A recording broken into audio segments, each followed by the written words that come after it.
My name is Kwabena Darko. Welcome. Today I want to share with you budgeting.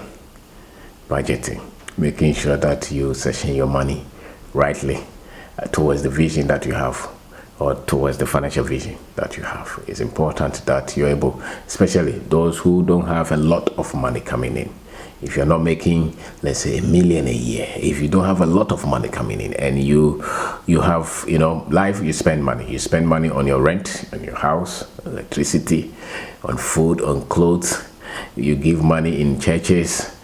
Some people pay tithe, but anything that you're not able to structure well, it's very difficult for you to have it under control. I remember when I was in school, doing postgraduate school, I was working somewhere in a restaurant and some other places, and I had to write every money that I was spending, the one for the bus, for the one for food, for rent, everything, everyone, I was writing them. Why? Because the pen was not enough, so you had to track every bit of it. And that's why you could have allowance, the school fees, everything. So it's a skill that you have to develop. Some people have never developed it because they didn't need to develop it. They had a lot of money. Maybe, let's say, do you have an idea how much the household that you have, how much you spend every year or every month? Do you know? Maybe you make 5,000, maybe you make 1,000, maybe you make 500. Do you know how much you spend? Do you have an idea? You can, maybe it does not even have to be exact, but do you have an idea how much you spend on your rent? Do you have an idea how much you spend on the children's school fees? Do you have an idea how much you spend per child? At the other time I was looking at it, the average family in Ghana spend not at least between let's say 700 to 1,000 Ghana per head. That's my average. It means that you are living average life. Minimum. Not so much. You are not so much extravagant, but at least you can manage the situation. Every person in the household, in the house, on the average, at least 1,000 a month, I think. Which means that if you are 3, you're looking at 3,000. If you're 5, you're looking at 5,000. That means you are trying. So if you're not making that, let's say one head, and you're not making that, it means that the finances will be difficult.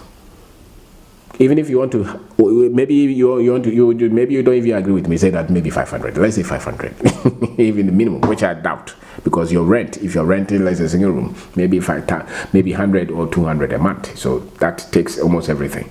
The trotro, and taxi, or those things that you take, that can, in the whole year or in a whole month, can also take significant amount. So conservatively, let's make 1,000, which means that in a year, you as an individual, at least 12,000 is what you spend. That's the cost of you living. It does not mean you are going to buy a car out of it, or you are going to buy clothes. You're going to buy, you're building a house or land out of it. No, this is what is required for you to be alive.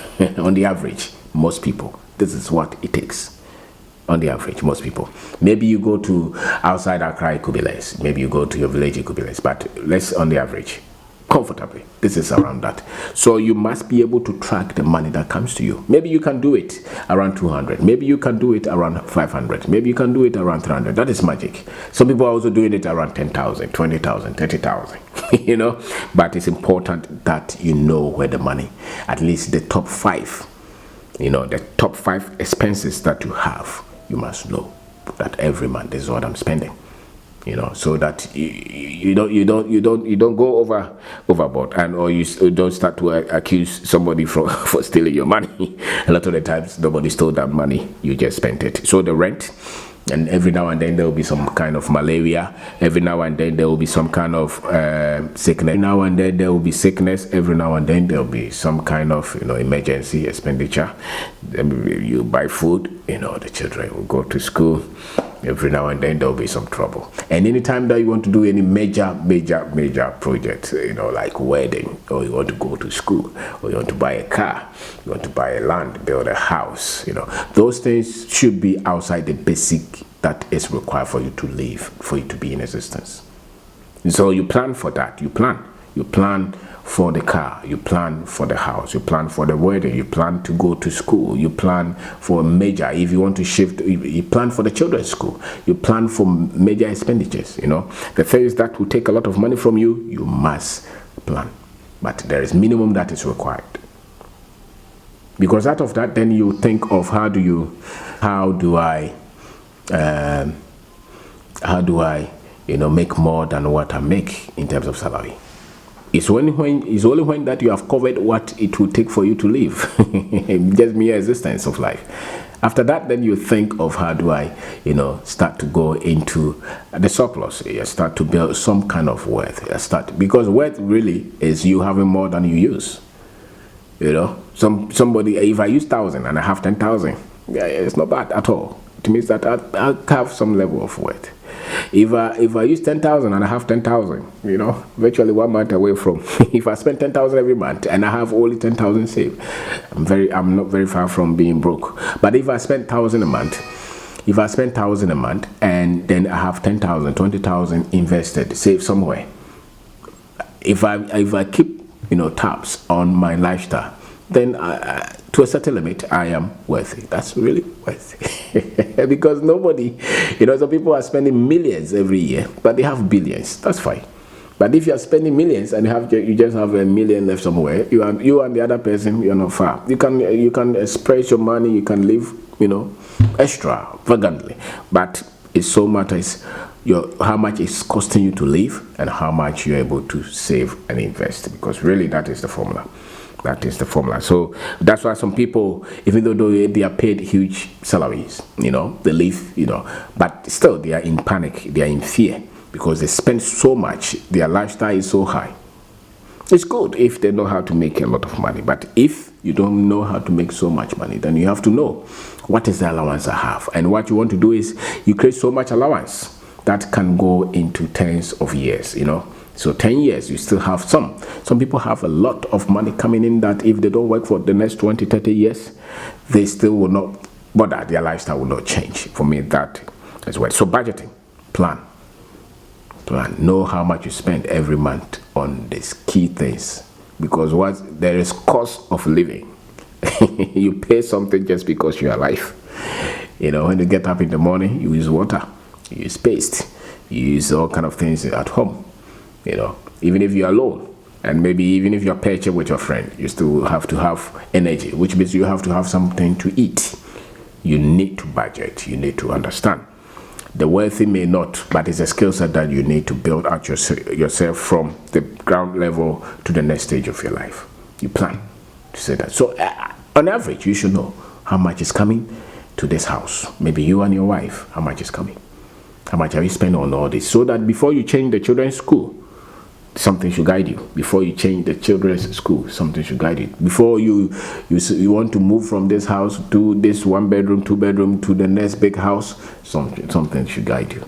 Because if you miss it, then you create another pressure for yourself. If you miss it, then you create problems for yourself. If you miss it, then things a lot. Because if the finances are missed, other complications will come up.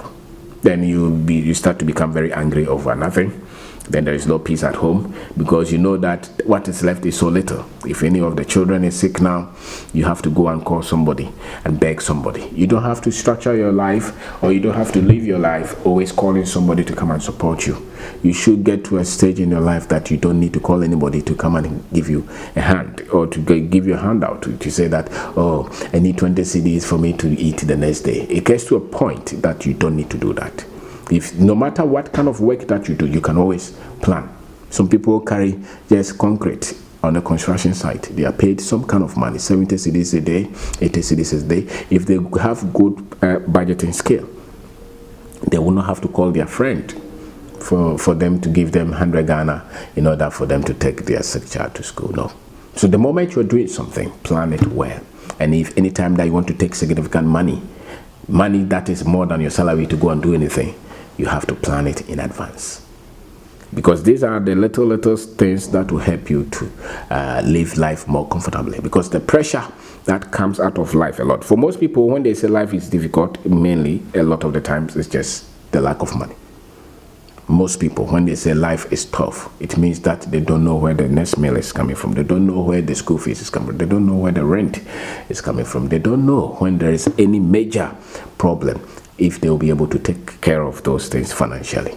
So life mainly has a lot to do with finances, and one of the things that you can use to get your clarity or get a lot of things under control is when you're able to put your when you're able to organize your finances well. And nothing organizes your finances well than you have been able to budget according to your level. You don't need any sophisticated system. Just pick a pen and paper and write them. You and your wife, men, don't hide the things from the woman. Let's sit down and see how much is coming in, how much can we manage, what is, so that, and then you start, because it gives you some kind of control when you know that this is what we are within. So if anybody calls you for money, you will know where to place it, because people are going to call you for money every day anyway. And the school fees they will take anyway. The food you have to, and the health and the rent and everything. So my name is Obeng Darko. Today we are talking about budgeting. It's key that you plan it. As a matter of fact, it's a skill set that if you don't have it, and you have not developed it, it will be very difficult for you to do business and do it well, or to even manage any project and manage it well. If the money is not coming, as no matter how, some people, you see a lot of these property development companies, real estate companies, a lot of them, you see, they start go, and the next time you see the project is stalled. Why? Because they did not structure things well. They thought the money was going to come. Always structure is said that you assume that if for 3 months, if for 1 year, nothing comes, what will be our strategy? What will be our plan? Always assume for the worst case scenario that if nothing is coming, if I lose my job, what will happen to the family? If I lose the income, if the person who has given me this contract does not pay for the next 3 months, how am I going to handle this project? Assume from that position so that you can position well to win. Most contractors have their businesses stretched. Contractors have their businesses collapse because they were so much hopeful that the person who gave them the contract was going to keep their word. And a lot of the times they did not assume that they will not. You are hoping for the bank to give you money on time. How about if the bank fails? Would you be able to survive? Would you be able to complete the project? Or you have to stop the project? Plan well. Budgeting is okay. They say you cut your coat according to the clothes that you have. I think you should. Until you have so much that you don't know where until you have so much, you have to plan, you have to budget, you have to keep track, you have to know where the money is coming from, where the money is going. Always sit down and plan in your business. Sit down. Don't just say that, it doesn't matter, the money is coming, the money is coming. The money is coming. If anything happens, the money does not come, would you be able to service that loan? Especially if you're going to take a loan. Check the interest rate.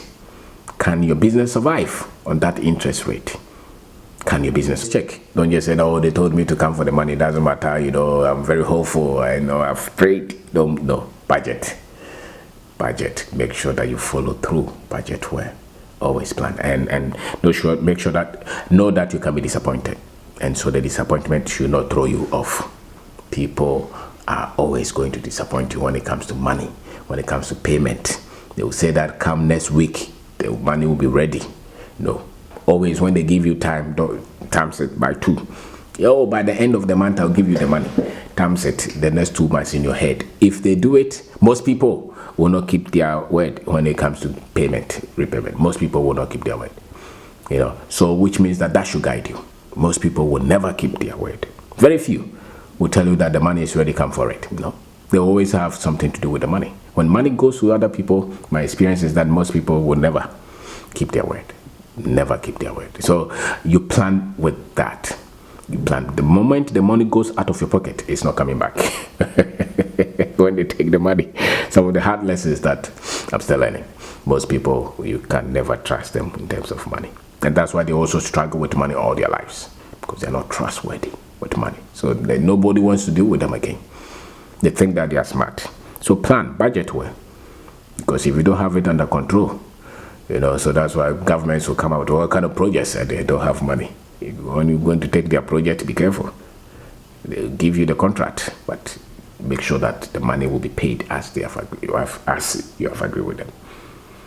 So that when you're going to take something, you know that this one you can be counted on. Because if you're not certain of the payment, every other thing is like you said, I've studied project management, no problem. If there's no cash, there's no project that you're managing. If there's no cash, you will sack everybody. And those boys, when they stand in the sun and they work, and you have to pay them, they are not going to take any other answer. They will take the money. So budget and budget well. Plan and plan well. The family is key. Budget and budget. There's always peace at home when things are managed in terms of the finances. If the finances are out of touch, out of, they are out of line, other pressures will show. other problems will easily bring their head, So don't just be emotional about it. Plan and plan well. It does not mean that you don't have faith. No, this is not faith. This is budgeting. Budget well, so that everything that you're doing, any project that you undertake, that can I do this? Am I going to do? Don't just say that. No, plan. Have timelines. Know the percentages that are going everywhere, so that you have peace.